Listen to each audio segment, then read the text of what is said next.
L'accalmie qu'il y a aujourd'hui dans l'affrontement entre les États-Unis et l'Iran ne doit pas nous faire perdre de vue l'escalade guerrière qu'ont constitué les frappes américaines sur l'Iran. En menant leur opération de destruction des sites nucléaires iraniens, les États-Unis ont voulu démontrer aux yeux du monde entier leur force de frappe militaire. Leurs bombardiers géants ont décollé du sol américain. Ils n'ont demandé l'autorisation à aucun pays pour survoler leur espace aérien, puisque ces bombardiers n'ont même pas été détectés. En elle-même, cette opération militaire de la plus grande puissance mondiale est une étape importante de l'escalade guerrière.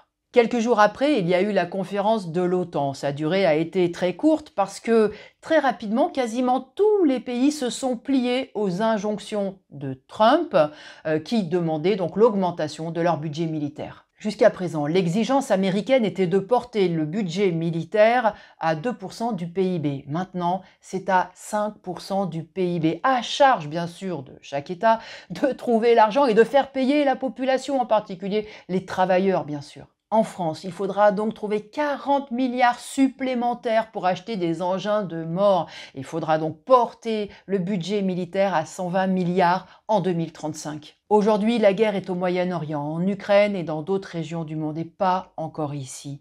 Mais quand autant d'armes s'accumulent, il serait fou de penser que nous ne serons jamais visés.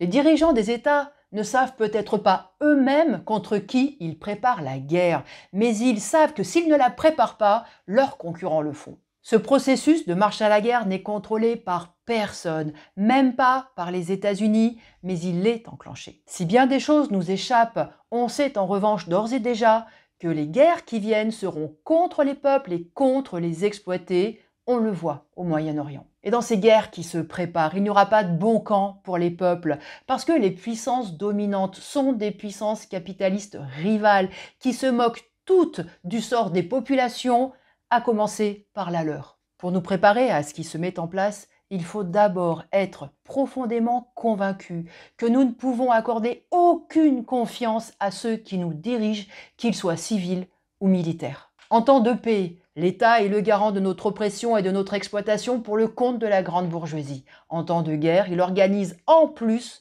la mise au pas et l'enrôlement de toute la population pour faire de nous et de nos enfants de la chair à canon. Alors, en tant que travailleurs, soyons convaincus que l'ennemi principal est dans notre propre pays, c'est la classe capitaliste et ses serviteurs politiques.